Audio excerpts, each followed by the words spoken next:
Hey guys, just want to do a quick little video for you on the why and the how. The what, the why, the how, and the now as far as making more money and getting what you want out of life. You see, I talk to a lot of people say I'm not motivated by money. I'm just so passionate, and we do need to be passionate. Passion is what's going to fuel you when things aren't really going your way. But here's the distinction I want to share with you is that a lot of people only focus on that and they think only being passionate, just being so driven is what's going to help them, but they lack skills. They lack, well, really what they lack is money to fuel their passions. I'm actually doing a program later this year. It's going to be on the campus of Google, or we're going to go to Stanford and speak. My buddy Ido has funded successfully 5 startups, and he's got a really big one now. So he's got a 42-step process for entrepreneurs to get funded, get their big idea funded. Multi-millions of dollars. What's going to get somebody. It's not always just a plan. You have to have a plan, but great plans are a dime a dozen. There's some kind of emotional connection that you have that really makes somebody want to invest with you. It's interesting. I meet a lot of salespeople. I've talked over well over 250,000 of them, doing over 3,000 presentations for Tony Robbins, and I see a lot of people in sales that aren't really fit for it. Even myself, when I got into sales, it's like I got into it for money, and people said, "Oh, you're a nice guy, you're friendly, you're affable, you can do that."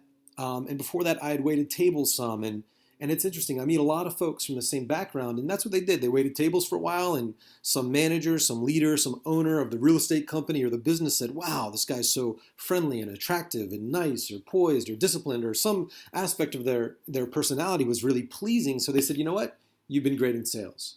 But the interesting thing, somebody like myself, with an employee mindset, most of us have been grown up in a school system where we were taught to be employees, and that came from the Industrial Revolution, where they were actually training people to work on an assembly line, to sit down in a row, to eat when the bell rings, to sit down, take your seat, shut up, and get to work and take orders all day. So we've all been conditioned, unless you've been really blessed to have amazing parents or mentors or grew up in an environment where that wasn't the norm. But for 99.9% of you, we've all had this kind of employee take orders mindset. Even when I coach people, a lot of times they're like, "Well, I just need somebody to tell me what to do." I've been there before too. It's like we all need that nurture. There's the nature versus nurture. Both, it's a long argument, but we all need some nurturing despite our nature. Even if we're naughty by nature, as the the old rap band used to talk about. So, what does it really take for us to become influential? A waiter is an order taker, and so that's a difference between somebody that's a great salesperson, or really the word for it is influencer. And so I try to get away from the word sales, because sales, for most of us, has a bad I don't know, like internal representation. When you hear the word salesman, you think sleazy, you think slimeball, think manipulator, somebody's just out to get their way to make a quick buck. But the fact is this: we're all salespeople. We're all influencers. So really, it's not having some scripts or some bullshit. It's being able to communicate your ideas, the value of your service so effectively, where you're able to add value to somebody where they say, "You know what, I need that." They buy not only your product, but they're buying you. It's interesting.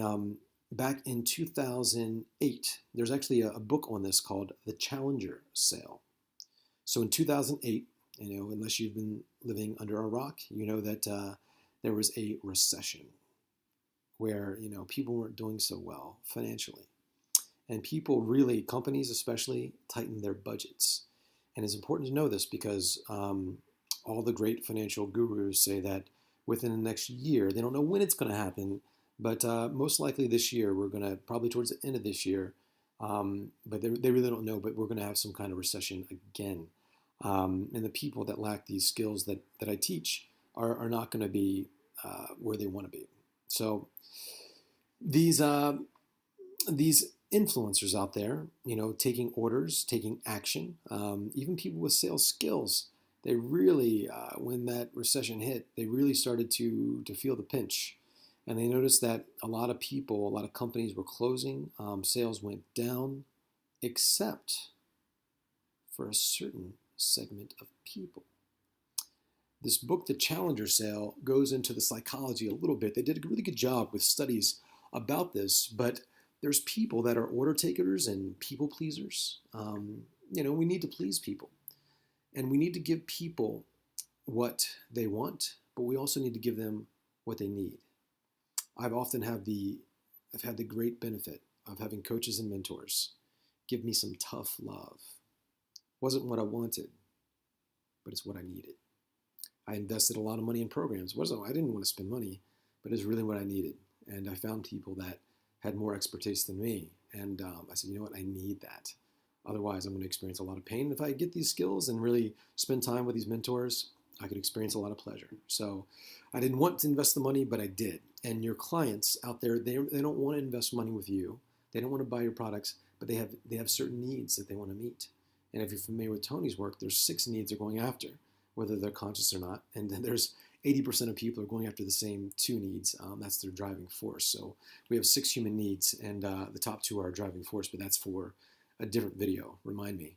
If you want some of that content, I'll post that as well. So these influencers out there, they would talk to their clients, and they didn't just take orders.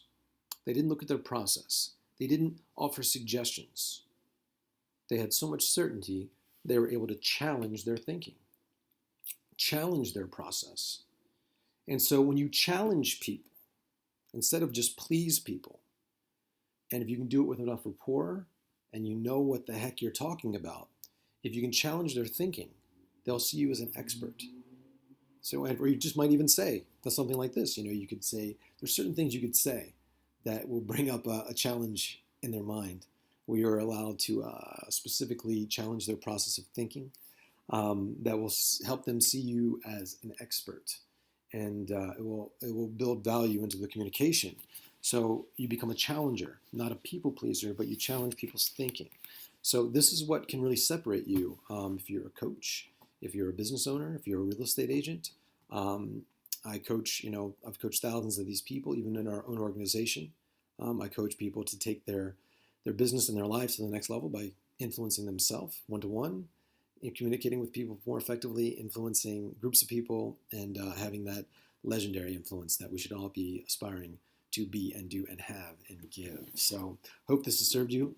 Don't be afraid to challenge people. Know what you're doing, though, before you say it. And I hope this has served you. Subscribe to this channel if you want more of this juicy stuff. See you soon.